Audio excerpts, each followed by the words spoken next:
Observer's Log. This is Star Trek from 60,000 light years. I am one of your observers, Jay Clark. Your other observer, Eric Berry, better known as Trekkie B47. We're doing a little differently right now as we got new Star Trek. We are in the midst of Star Trek Starfleet Academy, so we are here with your spoiler review of Episode 3. So yes, red alert, Red shields alert. up, phasers, be aware. We diving right into all the nerdy, ooey gooey stuff of Episode 3 of Star Trek Starfleet Academy. So I'll give you to the count of 3. Sir, what did it for you this week? This is the episode Vitus Reflux. And I was like, what the hell does that even mean? And we find out this episode was fun. Yeah. That's Yeah. what this episode Yeah. was. It was fun. There were personal stakes. I low-key didn't think that we would get such a flip on what's Remy, right? Or Yeah. I'm so bad with names. These names are Darren Remy. George Hawkins playing Darren Remy. Yep. So with Remy, Cadet Remy, I was like, man, this guy's such an asshole. Like when you first get introduced to him, you know, when he's being the typical bully, I'm like, this guy. They're setting you up thinking that's what it's going to be. And then even in the first episode, you know, he almost sacrifices his life by revealing his true form and going out there. But still, he's a rich kid from a wealthy family. But this episode, we crack that shell wide open. I mean, some deeply flawed issues that he has, but they're also relatable. They're relatable. Pressure, whether your family put it on you, you put it on yourself. Like this is what I got to do. This is my routine. This is what it's got to be for excellence. Yeah. And then thinking that you're the best and being challenged by someone technically better. Cadet Genesis. I Shout out like to Bella her. Shepherd. I like her. She's cool. I like how this episode lets us all know right off jump. Like, yep, this is who we're focusing on. And then this one cheats a little bit by kind of being a little dual between the two. You know, it's I get it. I'm not mad at it necessarily. I hope we get a little bit more Genesis down the line in terms of some more backstory with her. But yeah, I like how it's like, oh, okay, it's kind of back to that what we love about Star Trek and episodic. Like, yep, this person is the focus. This is the focus episode. We're gonna tell the story through them and around them and everybody. I enjoy that because it really feels like you're getting the chance to know and understand who these characters are in this story and gravitate towards them. And I just thought the whole episode, I'm like, where is this going? And then as the characters are like, wait, Captain Ake or Chancellor Ake was actually telling us to do this. And then it like did a genre flip. It went from prank, typical college prank, like sororities fighting, the trope that we've seen in countless movies and shows, to like a Starfleet spy mission, like covert ops, like they're using their skills to figure out how to get the war college back In unique ways that are very much so Star Trek. Like, it's that point that makes the show rewatchable. Like, because yes, once you learn that, oh, she's telling them what to do, I then went back, you know, during my second watch and saw like, oh yeah, she literally is telling them what to do. Like, and it literally after she got the idea from the commander, who, my God, I love her. The commander, I'm bad with names. Like Laura Thok, Commander Thok. Let's talk about Commander Thok here. She is flipping amazing, and it's because her dad was a Jem'Hadar, her mom was a Klingon, and she just has a sense of humor about her but like a sarcastic. But It's the she it's the understanding of the duality. Those two shouldn't work together. And I look like the whole set where I put the note like victory is life versus today is a good day to die. Those are conflict, and I like how through her teaching example, she's constantly pointing that out.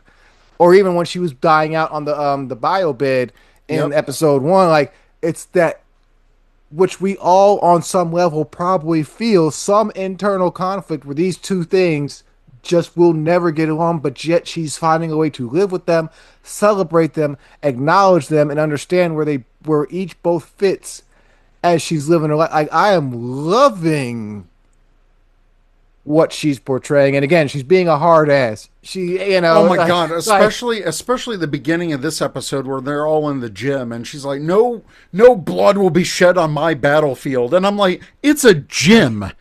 Calm down. But that's why I like her, because everything is serious. And it was funny, like she kept doing the plant metaphors in the beginning and she's just like, oh, whatever. But when you rewatch the episode, and that's when Captain Ake gets the idea. Literally, the next scene is her basically telling the students, this is how you get them back with these plants, and this is how you grow them. And like, you see it, and you're like, at first you're like, oh, when I did my first watch, I thought, oh, she's just teaching them a lesson or whatever. Same here. And then, no, she's literally giving them the plan of what to do without being involved. and I like how she stood up for them at first with the whole, she's talking to the chancellor of the War College. And she's like, nah, they needed you to do this, you did this, like, and she's calling it out right there. I'm like, okay, yes, let's do this like we got some common sense here. I can see you did this. What's going on here, bro? And he's just like, and so I love that there is this. Yeah. It's real, and it pulls you in, and just all the little details. Again, as you mentioned, the rewatchability, and it's like, oh, you start picking up on some of those things. Like I haven't watched episodes of a Star Trek show over in a recency like this until this show, simply because it's like, oh yeah, there's not too much to get into here. I think I did it a bit for Picard season 3, just because I was living in the nostalgia of it all. Right. But because this is so fresh, my God, they pack graphics everywhere. Like all the little student things in the background, especially episode 5, which I was pausing things left and right. But you can pause things and just pick out little details. My God, and you just have to think of behind the scenes. All the costuming that they've done, all the makeup that they do. They have students running around everywhere in the show. It feels like a school. It does not feel like, oh, these are the only 6 students in this school with these. No, the school feels populous. Even their team that they build, like half of them are people we haven't even talked to yet. Oh man, how cool is a phaser laser tag? Like, and that is using what Discovery introduced in a new way, because they can instantly teleport. Now you can put that in a phaser and just bzz, whoop. And how brilliant is that? You go to the timeout box immediately, like you're tagged, and you're literally it. You're gone instantly. Well, it's also a great way to, like, because that scene was action. Yeah, that scene was, but it made sense as a game within the school. Like, it's not forced. Again, natural. Yeah, keep building like this, yes, and giving me fun stuff like this. They're freaking out, Sam freaking out, they're playing hard, and it's like there's explosions, man. Like there's actual stakes, and like Caleb jumps up and like rips one of the drones out of the air, and you can hear Jet and Commander Thok in the background, like, no, what are you doing? Like, you can literally hear him in the background, like, what are you doing? And he instantly gets disqualified, because he's in like, oh, I like this because I feel like I'm battling, whoever. This is survival. This isn't just a game to me. And they're like, no, dude, you're disqualified. Get out of here. How much are you enjoying Jet Reno. I And I love her so much. She was one of my favorite characters in Discovery. And for her to be a teacher of temporal mechanics, like, hello, she lived it. she's like, I shouldn't be here. The universe hates me. And her whole thing, even in, episodes, or was it episode 2 where like he stands up in class and yeah. Yeah, yeah. And I know we're talking about episode 3, but even then, and she's like, look, I get it. You're a genius, whatever, but you don't even know this cadet's name. And to be fair, we as an audience don't know her name. And Sure don't. like I said before, we're seeing the eyes we're experiencing the Academy through Caleb's eyes, but now this episode shows us through other cadets' eyes. It's the best. It took the focus off of Caleb in a way. It took there's no real mention here of what we believe to be the overall arc of the season so far, which is the search for his mother and the whole thing with Paul Giamatti's character of News Baraka, and no, it's not being driven. They left that for Right. episodes 1 and 2, It's not happening now. We are in school. It's not a focus. Caleb isn't in a way still buying in, but has bought in to at least stick around and see what it's about. And so, yeah, I like that we're not doing it's the Caleb show or it's the Captain Ake show. It's yes, Starfleet Academy, and we're getting different pairings and people interacting. And it's like, yes, more of that. More of that. I even love when, God, I'm really bad at these guys' names. Like, when Remy is apologizing to Genesis in the elevator, and all of them can hear, and even Jay Den's like, "Oh wow, he actually learned something." Like, and it's calling him out because, yeah, knucklehead. It's like, learn to be a good. Learn some humility, and not everything is a competition, and it's not just a competition of mommy or daddy issues. I did like that line from Genesis. Oh, you have mommy and daddy issues. Like, you win that.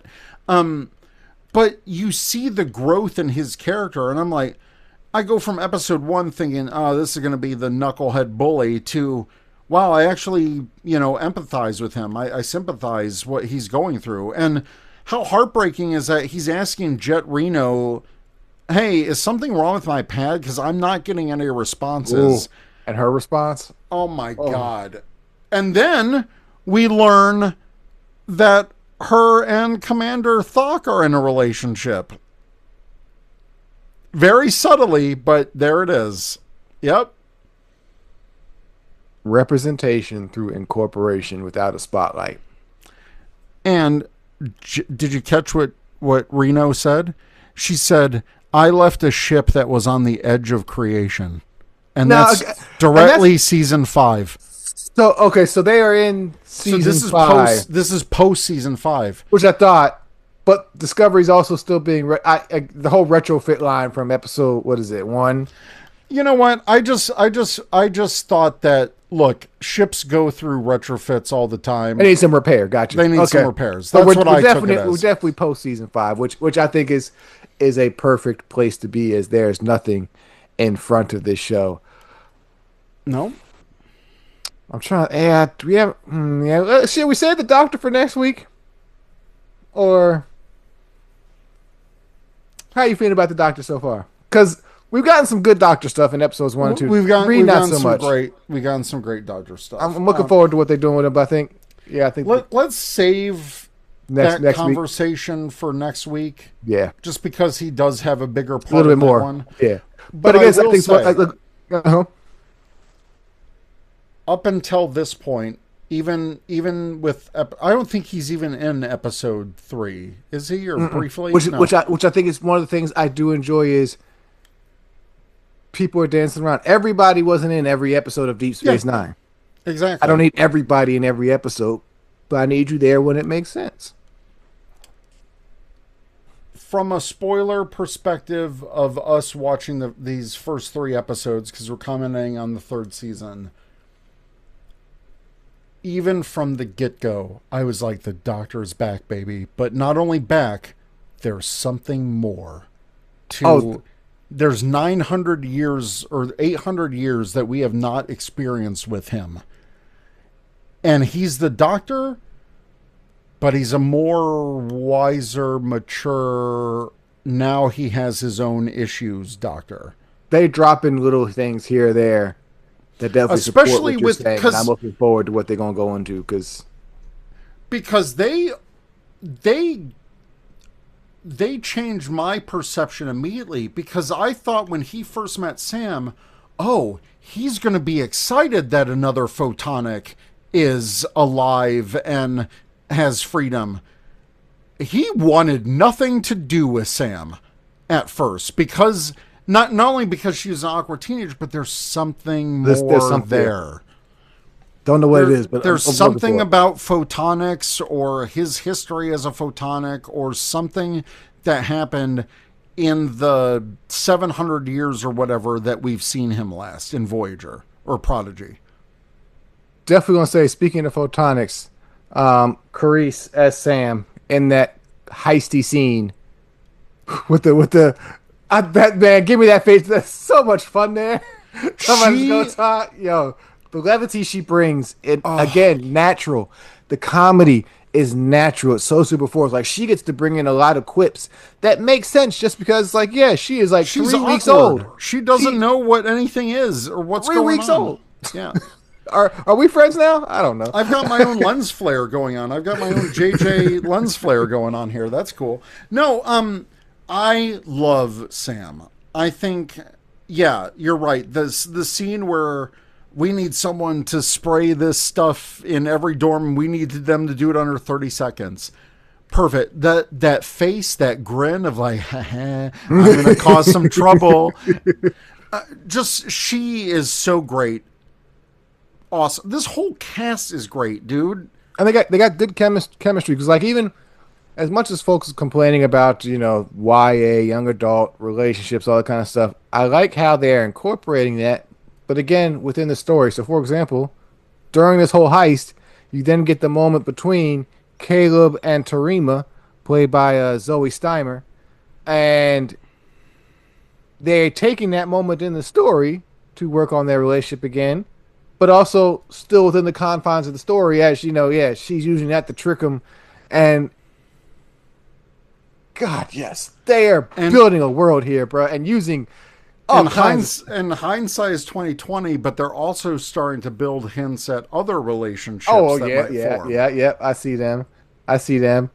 This show definitely makes me think though how annoying it would be if my wife was a Betazoid. You not reading me off nothing. Like, oh, All that's right, you. You thought you were sneaking around? No, I could sense that was you.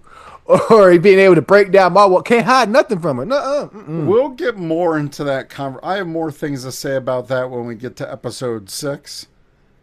Okay. I'll Okay. have more things to say about that. Okay. I think that's a good place to cut it off there then for now then. Closing up Yes. our look back of episode 3 of Star Trek Starfleet Academy. I will say now the fun stuff really starts to these so far have been nice and quick. I easily Oh, foresee we are getting into some stuff. yeah, these next couple might be a little longer, but we'll try to be brief and save some of it for our For our overall look back overview, yes. when that time yes, comes. Yes. But we thank y'all for any time you spent with us here on our crew. Like, share, subscribe, join us. As right now we're looking at and reviewing each episode of Star Trek Starfleet Academy. But normally what we do is we've just been looking at every iteration as a whole of Star Trek on its way to its 60th anniversary. So yes, Discovery, Lower Decks just dropped the other week. You can check that one out. Enterprise, TNG, the movies, it's all there on the page. Check it out and let us know what you think. Got any questions? Holler at us. Want to know something? We shall answer. We are just here for good community among fellow Trekkies. But certainly looking forward to Starfleet Academy continuing. Fun stuff ahead. Sir, look Very forward to fun talking stuff. to you next week. And Yes. until then, y'all live long and prosper.